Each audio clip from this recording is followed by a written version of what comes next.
할렐루야. 오늘도 하나님을 사랑하고 경외하며 기쁨으로 예배한 우리 모든 성도들에게 하나님의 크신 은혜와 평강이 함께 하시기를 축복합니다. 이제 11월을 앞두고 있습니다. 또 우리 여러 가지 어려움이 있지만 코로나 팬데믹이 이제 새로운 국면으로 접어들게 되어져서 정부가 11월부터 위드 코로나 단계적 일상 회복을 준비하고 있는 그런 시점입니다. 우리 일상이 참 거의 2년여 가까이 얼어붙어 있었는데 안전하고 건강한 일상이 하루속히 회복되었으면 좋겠습니다. 이와 더불어 우리의 예배의 삶도 또 기도의 삶도 교회 공동체의 삶도 우리가 사모하며 기다렸는데 이제 회복될 때가 가까이 오고 있다고 생각이 됩니다. 위드 코로나를 준비하면서 제 기도 제목이 있습니다. 한번 따라 해보실까요? 다시 새롭게, 다시 뜨겁게. 멋있죠? 제가 잘 짓는 것 같아요. 표를 잘 짓는 것 같아요. 이제 그동안 여러 가지 어려움이 있고 상황의 제약들이 많았는데요, 우리가 다시 우리의 신앙이 새로워지고 다시 주님을 향한 사랑이 뜨거워져서 우리 교회가 온전한 신앙 공동체로 회복될 수 있도록 다시 새롭게, 다시 뜨겁게 꼭 기도해 주시기를 바랍니다. 하루속히 우리 모든 성도들의 얼굴을 함께 마주하면서 주님을 예배하는 날이 올 수 있도록 여러분 기도해 주시기 바랍니다. 이 시대 최고의 관심사는 회복입니다. 회복력 또는 회복 탄력성, 이것이 이 시대의 최고의 관심사입니다. 왜냐하면 이 황폐한 삶의 모습이 이것으로 끝나서는 안 되기 때문이죠. 회복하면 떠오르는 이미지들이 있습니다. 제가 사진을 몇 장 준비했는데요, 보시면 회복 이전의 삶은 땅이 갈라지고 생명이 죽어 있는데요, 회복이 되면 꽃이 피고 생명이 살아납니다. 같은 나무라 할지라도 회복 이전에는 나무가 말라 비틀어져 있지만 회복이 되면 푸르름을 회복하게 되죠. 그래서 환경 문제에도 마찬가지입니다. 우리 작은 생명의 회복으로 인해서 이 땅을 회복시키는 것이 우리에게 큰 숙제요, 과제요, 바람입니다. 그런데 우리 회복이라고 하는, 회복 탄력성이라고 하는 것은 좋은 상황이 아니라 이렇게 척박한 땅에서 생명을 피워내는 것입니다. 사막에서도 꽃을 피우는 것이죠. 무거운, 견디기 힘든 현실의 어려움을 견디고 이겨내는 힘이 바로 회복입니다. 그래서 우리가 많이 쓰는 단어 중에 회복 탄력성, 영어의 resilience라는 단어를 우리말로 번역한 단어인데요, 많은 연구들이 쏟아져 나오고 있습니다. 좋은 책들, 똑같은 상황이라 할지라도 어떻게 이 어려움을 이길 수 있느냐, 그 힘, 탄력성, 부러지지 않고 무너지지 않고 다시 일어나는 힘, 그것이 회복 탄력성, 또 극복력이라고 이야기도 합니다. 이것이 우리에게 강화될 필요가 있다는 이야기죠. 사진 한 장을 제가 또 준비했는데요, 이상묵 교수님이라는 분이 계십니다. 서울대 교수님이신데 이분이 45세에 차량 전복 사고로 전신 마비를 당하게 되었습니다. 얼마나 절망적인 일입니까? 그의 인생에 탄탄대로를 가고 있다가 교통사고로 인해서 온몸이 마비되었습니다. 보통 사람 같으면 다 이제 내 인생이 끝났구나 포기할 수 있을 텐데, 이분은 다시 일어나면서 6개월 후에 이렇게 고백했습니다. 나는 큰 행운아입니다. 나에게 닥친 사고를 불운의 시작이라고 보지 않고 몰랐던 다른 세계를 볼 수 있는 새로운 인생 방향의 전환이라고 생각합니다.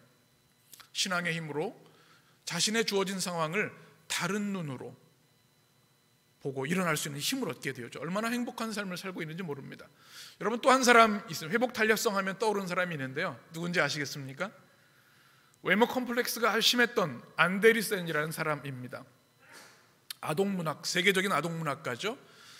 그런데 그가 이 외모 때문에, 또 아버지가 알코올 중독이어서 극심한 가난 속에 살았는데요, 그의 삶의 이야기를 통해서 미운 오리 새끼, 또 성냥팔이 소녀, 이런 책들을, 명작들을 지어냈죠.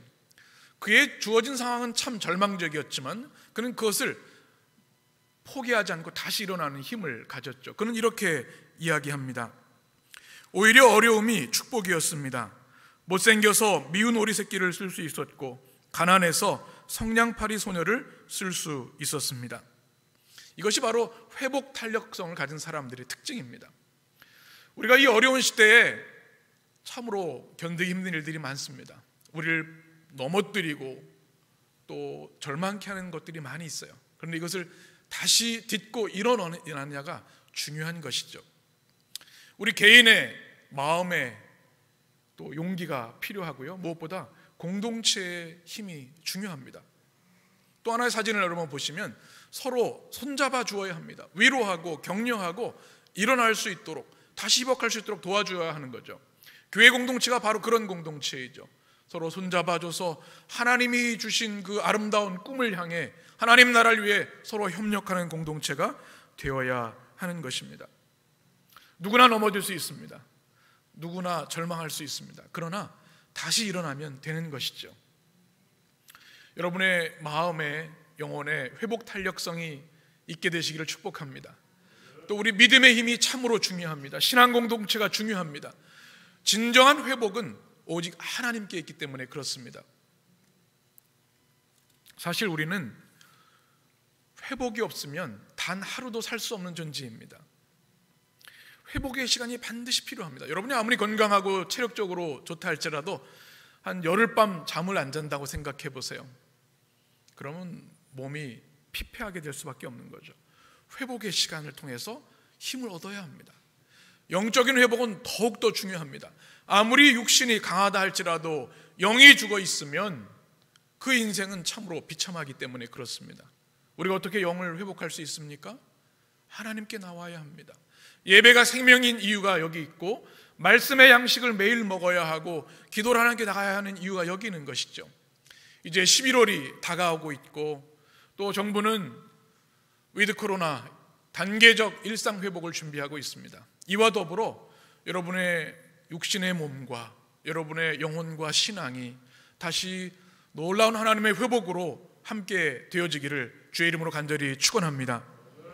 하나님이 주시는 온전한 회복, 사실 이것이 에베소서의 주제입니다. 사도 바울은 지금 감옥에서 에베소서를 기록하면서 두 가지 간절한 기도를 가지고 기도하고 있습니다. 첫 번째 기도는 한번 따라해 보실까요? 우리 처음 사랑을 회복시켜 주옵소서. 요한계시록 2장에 보시면 4절에 이렇게 말씀합니다. 우리 같이 읽습니다. 그러나 너를 책망할 것이 있나니 너의 처음 사랑을 버렸느니라. 그러므로 어디서 떨어졌는지를 생각하고 회개하여 처음 행위를 가지라. 만일 그리하지 아니하고 회개하지 아니하면 내가 내게서 내 촛대를 그 자리에서 옮기리라. 아멘. 에베소 교회를 향해 주신 말씀입니다. 무엇을 버렸다고요? 처음 사랑. 그들이 부활하신 예수 그리스도를 믿었을 때 그 처음 믿음은 불같이 타오르는 믿음들이었습니다. 그런데 지금 사도 바울이 바라볼 때 이 에베소 교회가 그 처음 사랑을 잃어버렸어요. 식어져 버린 겁니다. 그래서 간절한 기도, 안타까운 기도, 하나님 우리 에베소 성도들이 처음 사랑, 그 뜨거운 사랑을 회복하게 하여 주옵소서. 여러분의 주님을 향한 처음 사랑은 어떠합니까? 이 회복의 계절에 우리 여러분의 기도가 되었으면 좋겠습니다. 하나님, 처음 사랑, 처음 믿음을 회복시켜 주옵소서. 두 번째 사도 바울의 기도는 영의 눈을 회복시켜 주옵소서라고 하는 기도였습니다. 여러분, 눈이 보이지 않으면 그것만큼 고통스러운 게 없죠. 시력이 안 좋아지면요, 불편한 게 한두 가지가 아닙니다. 늘 보이던 것들이 보이지 않아서 넘어지기도 하고 쓰러지기도 합니다. 잘못된 길로 가기로 해요. 영적인 세계도 마찬가지입니다. 영의 눈이 어두워지면 가지 말아야 할 곳을 가게 되고 하지 말아야 할 것들을 하게 되어 있습니다. 이 눈이 밝아지지 않으면 하나님과는 정반대의 삶을 살게 된다는 겁니다. 그래서 사도 바울은 에베소 교회 성도들을 향해서 하나님, 저들의 어두운 눈을 밝혀주시고 영의 눈을 활짝 열어 주옵소서. 에베소서에 그런 기도가 있었죠. 뭐라고 말씀합니까? 이미 여러분은 하늘에 속한 신령한 모든 복을 받은 사람들입니다. 세 가지였죠. 하나님의 택하심, 예정하심, 섭리가 있었습니다. 예수 그리스도의 속량하심, 성령님의 보증하심, 인치심이 있었는데 그 놀라운 은혜들 여러분이 이미 받았는데 영의 눈이 어두워 모르고 낙심하고 있는 거예요. 그래서 뭐라고 기도합니까? 하나님, 하나님을 알게 하여 주옵소서.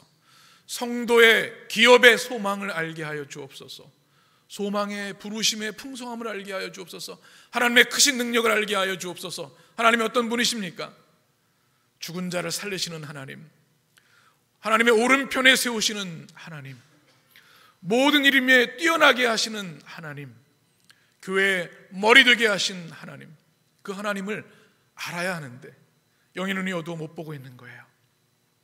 에베소 교회를 향한 이 안타까운 기도, 우리에게도 이 기도가 필요한 줄 압니다. 하나님, 제가 영의 눈이 어두워져 있는 것은 아닙니까? 영의 눈을 회복시켜 주셔서 하나님의 임재와 영광을 밝히 보게 하여 주옵소서. 돌이키지 아니함으로 하나님이 우리에게 촛대를 옮기지 않게 하여 주시옵소서. 여러분의 기도가 되시기를 축복합니다. 이제 사도 바울은 에베소서 2장을 통해서 우리의 이전의 참혹한 삶이 어땠는지를 아주 신랄하게 우리에게 보여주고 있습니다. 하나님의 은혜가 얼마나 크신지를 알려면 하나님의 은혜로 구원받기 이전의 모습을 선명히 알아야 되는데, 이전의 모습을 1절에서 이렇게 우리에게 말씀합니다. 같이 읽겠습니다. 그는 허물과 죄로 죽었던 너희를 살리셨도다. 아멘. 오늘 1절에 보면 우리가 구원받기 이전의 모습이 어땠는지를 명확하게 보여주고 있습니다. 무엇입니까? 여러분은 허물과 죄로 죽었던 존재였습니다 라는 말씀입니다. 그런데 하나님께서 우리를 어떻게 해요? 그곳에서 살려주셔서 새로운 생명과 하나님의 자녀의 영광을 주셨다고 하는 이 복음의 메시지를 1절에서 분명히 선포하고 있습니다. 허물과 죄로 죽어 있다고 하는 것은 무슨 뜻일까요? 1절에 보시면 허물이라는 단어는 파라프토마라고 하는 단어로 쓰여져 있습니다. 진리와 의로부터 벗어난 상태. 죄라고 하는 하마르티아라고 하는 단어는 표적, 하나님이 정하신 그 방향과 다른 길로 가는 것. 그래서 죽었다, 네크로스, 생명이 없다, 영적으로 죽었다라고 하는 의미를 가지고 있습니다. 여러분, 죽은 사람을 보신 적이 있습니까? 저는 장례를 집례하면서 많은 분들을 보았습니다. 죽은 사람의 특징이 있어요. 움직이질 않습니다. 반응이 없어요.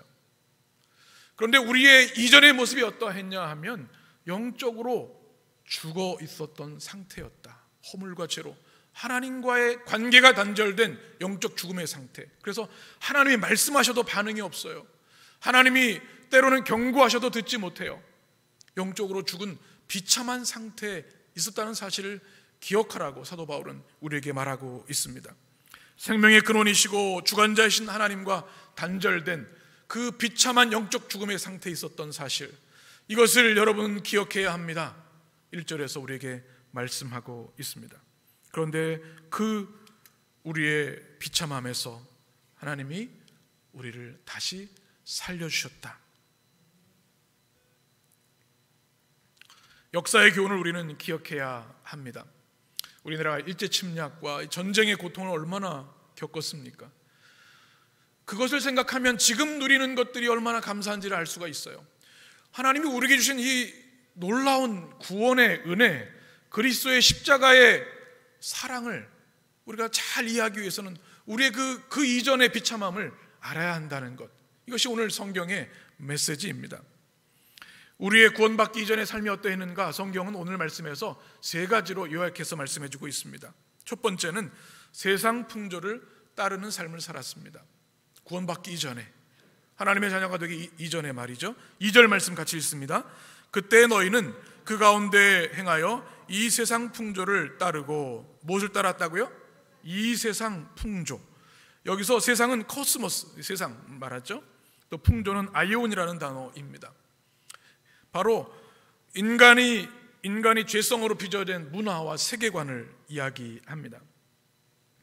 여러분, 우리가 하는 행동들, 우리 삶의 패턴들을 한번 생각해 보시기 바랍니다.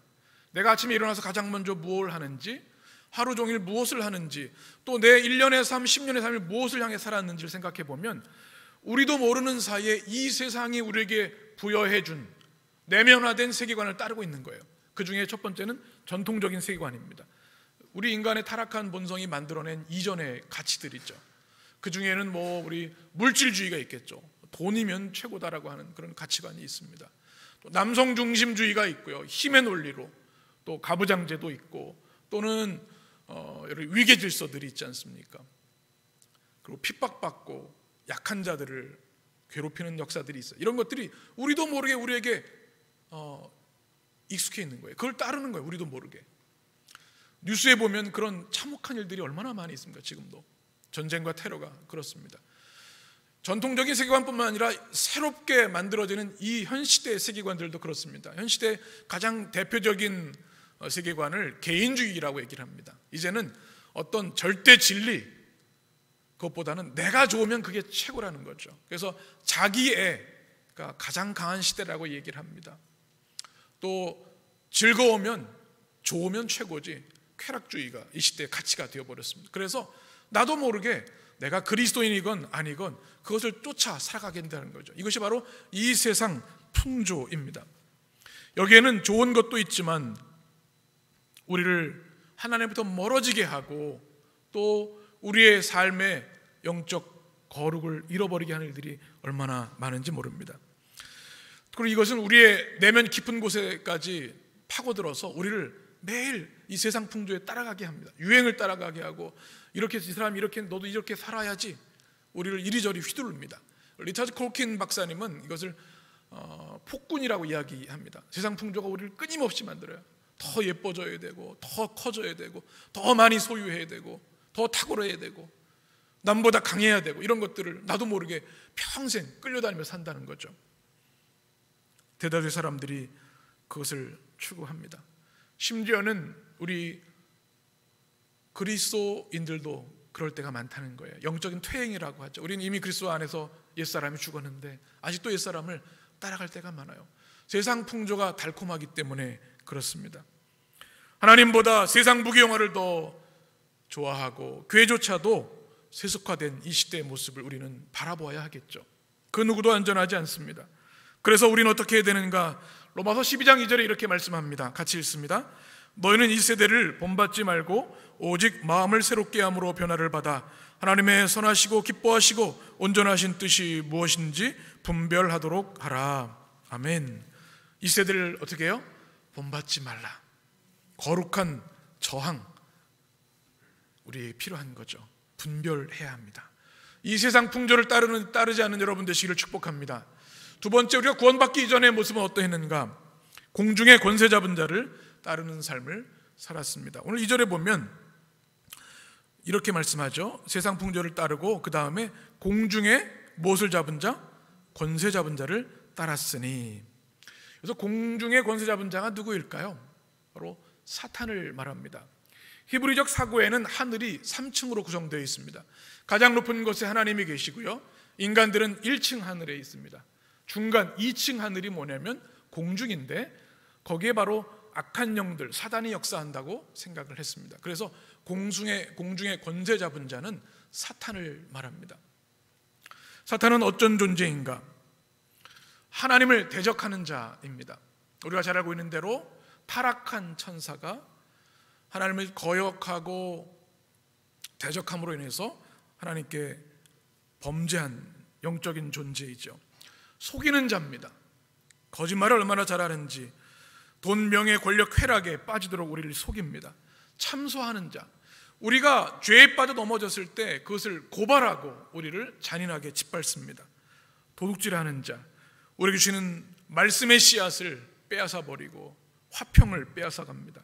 속박하는 자, 꼼짝달싹 못하게 사단의 종노릇하게 만들죠. 또 가장하는 자입니다. 이거 뭡니까? 가면을 쓴다는 얘기죠. 고린도서 11장에 보면 이렇게 말씀합니다. 우리 같이 읽습니다.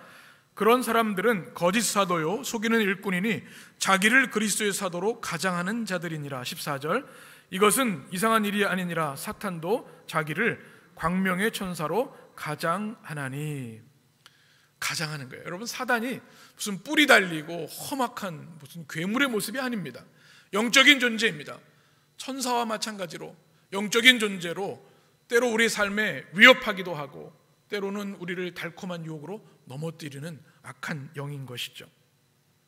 가장하는 사단을 우리는 주의해야 합니다. 오늘 2절에 보면 이렇게 말씀합니다. 공중의 권세 잡은 자를 따랐으니 곧 지금 누구에게 역사하고 있어요? 불순종의 아들들 가운데서 하나님을 경외하지 않고 하나님을 거역하는 사람들 안에서 역사하는 영이 바로 사단, 공중의 권세 잡은 자라는 말씀이죠. 성경에 보면 이 사단은 지금도 우는 사자와 같이 삼킬 자를 두루 찾고 있다고 말씀합니다. 오늘 성경에 보면 사단의 역사라고 하는 게 나와요. 역사라고 하는 것은 그 힘이 대단하다는 거죠. 우리가 믿음 생활하면서 반드시 알아야 하는 것이 사단의 실제와 영향력, 지배력을 우리는 반드시 알아야 합니다. 하나님의 반대편에 있는 것이 사단이 아니라 하나님께는 범접할 수가 없죠. 천사, 선한 영에 반대하는 이 사단을 우리는 분명히 알아야 합니다. 우리를 넘어뜨리고 우리를 유혹하기 때문에 어떻게 대처해야 되는가? 첫 번째는 두려워하지 말아야 합니다. 우리 크리스천들도 때로는 성경적 신앙을 가지지 않고 세상 점을 보거나 또 그런 걸 쫓아다니는 경우들이 많은데요, 불안한 심리 때문에 그럴지 모르겠죠. 그러나 그래서는 안 되겠습니다. 사단은 두려움이 대상이 아니라 대적해야 할 대상입니다. 로마서 16장에 보면 이렇게 말씀하죠. 평강의 하나님께서 속히 사탄을 누구 발 아래? 너희 발 아래 상하게 하시리라. 하나님께 완전히 복종할 수밖에 없는 사단, 우리는 두려워할 필요가 없습니다. 하나님의 자녀를 건드릴 수 없죠.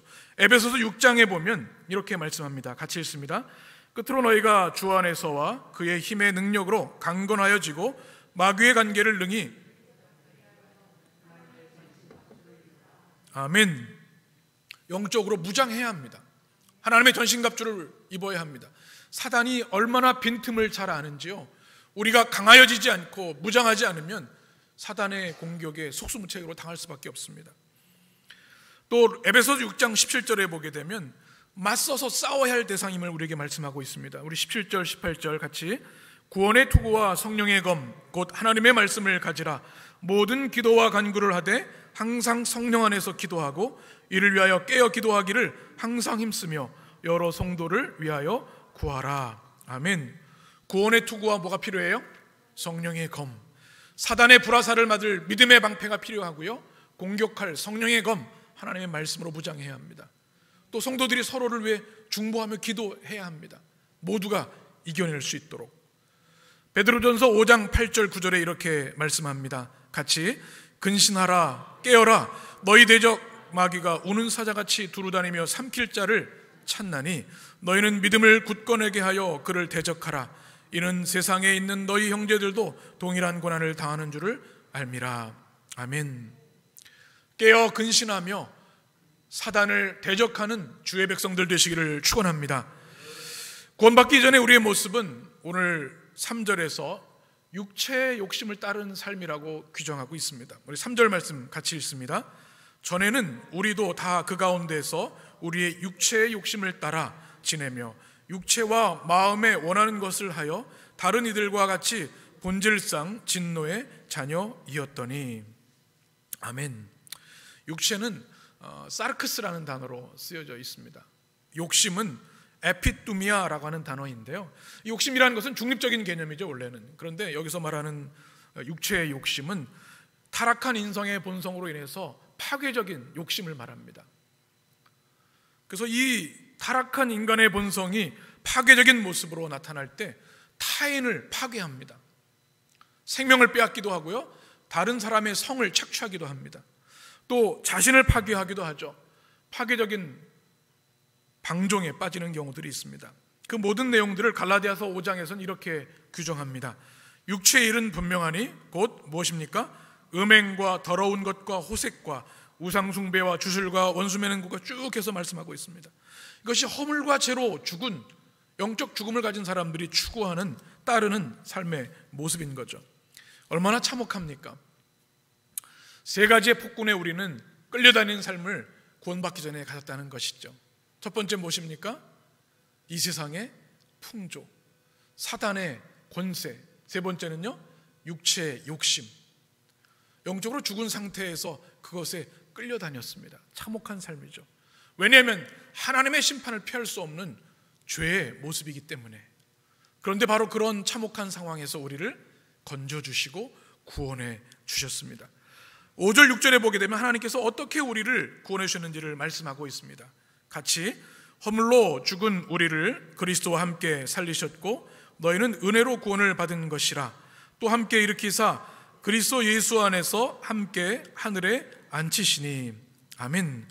이 5절 6절에는요, 이 비참한 우리의 영적 죽음의 상태에 있을 때 어떻게 구원하셨는지 하나님의 동사 3가지가 기록되어 있습니다. 무엇입니까? 첫 번째는 살리셨고, 그렇죠? 그리스도와 함께 살리셨고, 6절에 보면 그 다음에 함께 일으키사 예수 안에서 함께 하늘에 앉히시니. 이 3가지가 하나님의 동사입니다. 비참한 영적 죽음의 상태에서 우리 3가지를 주셨는데 이것은 이런 의미를 가지고 있습니다. 살리셨다고 하는 것은 구원 말하는 것이죠. 수소포이메이라고 하는 단어입니다. 일으키사는 부활을 말하고요, 하늘에 앉히시는 것은 우리도 그리스도처럼 이 땅을 떠나 하나님의 우편에 앉게 되는 영광을 주신다는 말씀입니다. 구원과 부활과 하나님 보좌의 영광을 우리에게 주셨다는 겁니다. 여러분, 이보다 큰 은혜가 있을까요? 그 처참한 영적 죽음, 과거의 모습에서 이제는 구원과 부활과 하나님 영광, 하나님 보좌의 영광을 우리에게 주셨습니다. 어떻게요? 그리스도와 함께. 계속해서 성경 말씀하고 있습니다. 이것을 우리는 성도와 그리스도의 연합이라고 이야기합니다. 여러분, 우리가 살아갈 때 어려울 때가 참 많아요. 괴로울 때도 많고요, 넘어지고 깨어질 때도 많습니다. 그런데 우리가 잊지 말아야 할 것은 우리는 그리스도 예수를 주님으로 영접하는 순간 그리스도와 연합된 사람들이라는 겁니다. 우리 혼자가 아닙니다. 우리를 살리시고 올리시고 앉게 하시는 하나님의 권능이 우리 가운데 있다는 사실입니다. 그러니까 어떤 상황 가운데도 낙심하지 않고 절망하지 않는 여러분 되시기를 주님의 이름으로 간절히 축원합니다. 그리고 오늘 4절 5절의 말씀 보게 되면 이렇게 놀라운 은혜를 주신 하나님의 성품을 우리에게 말씀하고 있습니다. 허물과 죄로 죽었던 우리들은 마땅히 죽어야 하고 마땅히 무서운 형벌을 받아야 하는데 하나님은 그렇게 놓아두지 않으셨습니다. 하나님 어떤 하나님이십니까? 긍휼의 하나님이십니다. 우리 4절 5절 같이 봅니다. 긍휼에 풍성하신 하나님이 우리를 사랑하신 그 큰 사랑을 인하여 허물로 죽은 우리를 그리스도와 함께 살리셨고. 아멘. 그래서 긍휼이란 단어 잘 아시죠? 엘레오스, 자비, 긍휼, 불쌍히 여기는 것. 그 영적 죽음의 상태를 가만두실 수 없는 안타까운 마음이 긍휼의 하나님이십니다. 그래서 다윗은 이렇게 늘 기도했습니다. 시편 40편 11절에 여호와여 주의 긍휼을 내게서 거두지 마소서. 주의 긍휼이 떠나가면 가장 비참한 상태이죠. 여러분, 하나님의 긍휼이 여러분 가운데 있게 되기를 축원합니다. 또 하나님 어떤 하나님이십니까? 은혜의 하나님이십니다. 우리 카리스라고 하죠. 자격이 없는 이에게 주시는 하나님의 모든 좋은 선물들, 그것을 우리는 카리스라고 하는데요, 그 은혜를 우리에게 주셨습니다. 또 하나님은 사랑의 하나님. 사랑이 무엇이죠? 아가페입니다. 무조건적인 사랑, 무한한 사랑을 우리에게 부어주셔서 형벌을 받아 죽어마땅한 우리들을 살리시고 높이시고 하나님 보좌에 앉게 하신 거죠. 로마서 8장의 말씀을 우리는 기억해야 합니다. 37절만 같이 읽습니다. 그러나 이 모든 일에 우리를 사랑하시는 이로 말미암아 우리가 넉넉히 이기느니라. 아멘. 이 놀라운 하나님의 구원의 은혜가 여러분에게 용기와 희망과 위로가 되시길 축복합니다. 이 놀라우신 하나님의 은혜와 긍휼과 사랑 때문에 우리는 이 어려운 세상에서도 넉넉히 이기게 되는 줄 믿습니다. 그러면 하나님께서 우리를 이렇게 구원하신 이유가 무엇일까요? 그 이유를 7절에 이렇게 말씀합니다. 같이 이는 그리스도 예수 안에서 우리에게 자비하심으로써 그 은혜의 지극히 풍성함을 오는 여러 세대에 나타내려 하심이라. 아멘. 그 놀라운 은혜를 어떻게 해요? 오는 모든 세에 나타나게 하시리라. 그래서 우리에게 주신 사명이 뭐냐 하면 그리스도의 은혜로 구원받은 사람들은 앞으로의 모든 세대에 하나님의 이 풍성한 은혜, 사랑, 긍휼을 보여주어야 하는 거예요. 나타내다. 이 나타내다는 단어가 법률적 용어입니다. 공표하다. 여러분, 죄와 허물로 죽은 비참한 영적 죽음의 상태가 있음을 잊지 마십시오. 그러나 하나님은 긍휼하시고 은혜가 많으시며 자비하셔서 이 그리스도와 함께 여러분에게 구원의 길을 열어주셨습니다. 이 하나님의 놀라운 풍성하신 은혜를 여러분 보고 알고 영접하십시오. 나타내는 삶. 어떻게 나타날 수 있어요? 우리 예배의 삶을 통해 우리 하나님의 복음과 은혜를 나타낼 수 있어요. 신실한 예배자가 되면 하나님이 영광 받으십니다. 또 거룩하고 성결한 삶을 살아갈 때 하나님의 은혜가 이 세상에 드러납니다. 또 우리가 전도와 선교와 구제의 삶을 살아갈 때 하나님의 풍성한 은혜가 드러나는 거죠. 여러분, 이 땅에 살아있는 이유, 하나님이 지금도 우리를 이 땅에 살아있게 하신, 남겨두신 이유가 여기 있는 줄 믿습니다. 그 은혜의 풍성함을 증거하며 살아가는 복된 성도들이 되시기를 주님의 이름으로 축원합니다. 리처드 콜킨 교수님이 교회다움이라는 책에서 재미있는 이야기를 하나 들려줍니다. 매트와 톰이라는 청년이 있었습니다. 이 두 청년은 이건 조금 이따 띄워주세요. 이 매트와 톰이라고 하는 이 두 청년은 신임 교사였습니다. 아주 새로 세워진 좋은 학교에 교사로 발령을 받았습니다. 학교에 가서 이제 교사 일을 해야 되니까 이제 살 집을 알아보는데 너무 비싸서 구하기가 어려운 거예요. 그런데 한 아주 부유한 예술가가 큰 저택에서 살 수 있도록 기회를 주었습니다. 얼마나 기쁜 일이에요. 그런데 이 주인이 3가지 조건을 제시합니다. 이 3가지만 지킨다면 마음껏 사용해도 좋습니다. 첫 번째, 한 달에 월세 10파운드를 내시오. 우리 돈으로 15,000원이에요. 큰 저택인데 15,000원이면 얼마나 좋은 겁니까? 두 번째는 이 큰 저택을 살 때 깨끗하고 원래의 모습대로 잘 관리해야 합니다. 세 번째는 이 모든 걸 점검할 수 있도록 내가 이메일을 보낼 건데 보낼 때마다 즉시 답장하시오. 이 매트와 톰은 너무나 좋아가지고 그 저택에 갔습니다. 큰 저택, 시설도 좋고요. 그래서 동편은 매트가, 우편은 톰이 쓰게 되었습니다. 이 매트는 아주 자유분방한 청년이었어요. 그래서 친구들을 데려가서 파티를 합니다. 어떻게 됐을까요? 금방 지저분해졌습니다. 술자국, 또 담배꽁초, 완전히 폐허처럼 금방 변해버렸어요. 근데 톰은 아주 질서를 잘 지키고 아주 젠틀한 청년이었어요. 깨끗하게 잘 관리를 했어요. 2년이 지나갑니다. 동네 사람들이 이렇게 얘기를 해요. 매트는 이 집을 다 망가뜨렸으니 이제 주인에게 쫓겨날 거야. 톰은 주인이 칭찬해 주시고 계속 살 수 있도록 해줄 거야. 이렇게 얘기를 합니다. 근데 주인이 와서는 이렇게 이야기를 합니다. 나도 두 사람이 서로 다르다는 것을 알고 있습니다. 매트는 지저분하게 생활했고 톰은 깔끔하게 생활했죠. 하지만 둘 다 똑같이 나를 대했습니다. 나를 무시한 점에서는 차이가 없다는 말입니다. 아무도 내가 보낸 이메일에는 답변을 안 했습니다. 그래서 이 집은 관리가 제대로 안 되었습니다. 심지어 최소한으로 요구한 집세도 모두 내지 않았습니다. 이렇게 두 사람은 나의 선의를 무시했기 때문에 여기에서 생활하기 어렵게 되었습니다. 반전이 일어났죠. 사람의 생각과 다른 거예요. 이것은 바로 하나님을 대하는 인간의 태도를 보여주는 이야기입니다. 하나님은 우리에게 많은 은혜와 복을 주셨습니다. 생명호흡 주셨고 우리의 삶의 모든 것들을 은혜를 주셨어요. 거기에 하늘에 속한 모든 신령한 은혜, 하나님의 택하심과 그리스도의 속량하심과 성령의 인치심을 주셨어요. 그런데 그 은혜를 잃어버리고 그 은혜를 다 낭비해 버렸습니다. 최소한의 3가지 조건도 지키지 않아서 죄와 허물로 죽어있는 삶의 모습으로 나가는 것이죠. 리처드 콜킨 교수는 이렇게 책에서 말합니다.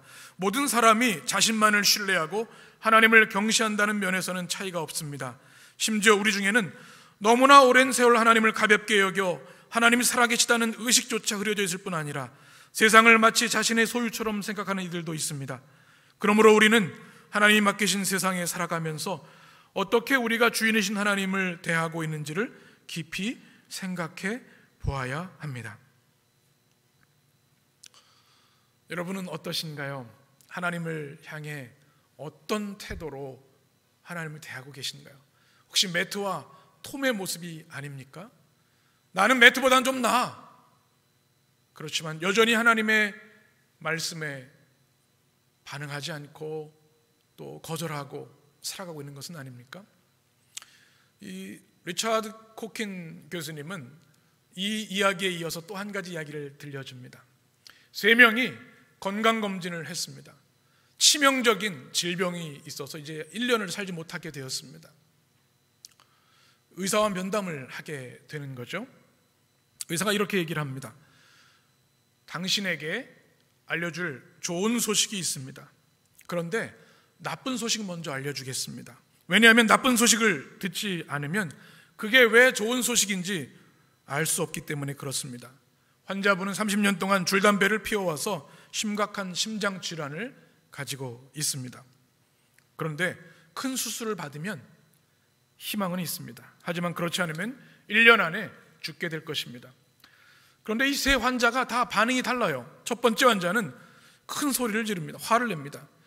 나는 당신에게 좋은 소리 듣고 싶고 위로받고 싶어 왔는데 내가 죽는다니 말도 안 되는 소리 하지 마시오. 불쾌합니다. 두 번째 환자는 위협적으로 반응합니다. 감히 내가 누군지 알고 1년 안에 죽는다고 얘기합니까? 의사가 당신뿐인 줄 알아요? 당신은 정말 최악의 의사입니다. 세 번째 환자는 이렇게 이야기합니다.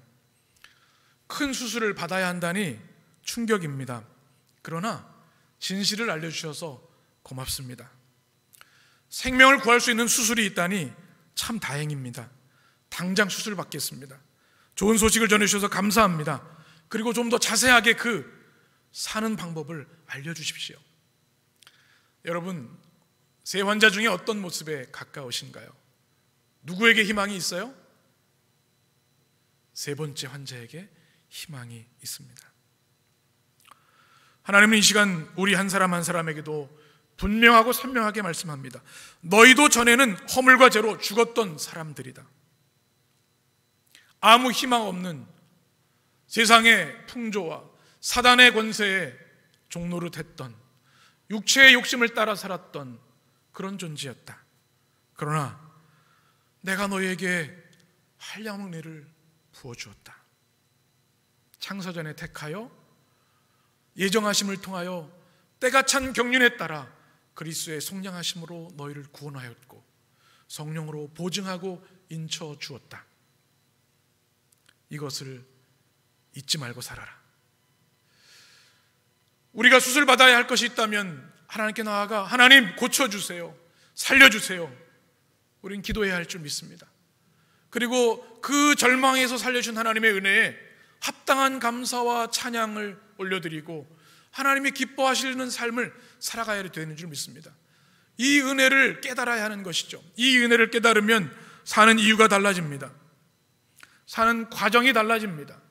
사는 모습이 달라집니다. 이것이 사도 바울의 모습이었습니다. 그는 말끝마다 이런 고백을 했습니다. 나는 죄인 중에 괴수입니다. 죽을 수밖에 없는 최악의 죄인입니다. 이렇게 내가 그리스도의 사도가 된 것은 은혜 중에 은혜요, 이 모든 것이 오직 하나님의 은혜입니다. 우리는 305장 이제 우리 결단 찬양으로 부를 텐데요, 나 같은 죄인 살리신 그 은혜에 놀라워, 어메이징 그레이스라는 찬양을 아시죠? 가사를 보면 이렇습니다. 노예상의 큰 죄인이었던 존 뉴턴은 주님을 만나고 이렇게 고백했습니다. 우리 1절을 같이 고백하겠습니다. 나 같은 죄인 살리신 주 은혜 놀라워, 잃었던 생명 찾았고 광명을 얻었네. 2절, 큰 죄악에서 건지신 주 은혜 고마워, 나 처음 믿은 그 시간 귀하고 귀하다.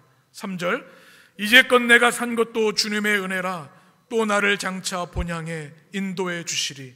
4절, 거기서 우리 영혼이 주님의 은혜로 해처럼 밝게 살면서 주 찬양하리라. 아멘. 허물과 죄로 죽었던 참혹한 죽음의 상태에서 하나님의 영광과 은혜로운 자녀로 우리를 구원해 주시고 축복해 주셨습니다. 나 같은 죄인 살리신 이 놀라우신 하나님의 은혜를 일평생 찬양하고 증거하는 주의 백성들 되시기를 축원합니다. 기도하겠습니다. 존귀하신 하나님, 우리의 처음 사랑을 회복시켜 주시옵소서. 우리 처음 그 뜨거운 믿음을 회복시켜 주시옵소서. 영의 눈을 활짝 열어 주시옵소서.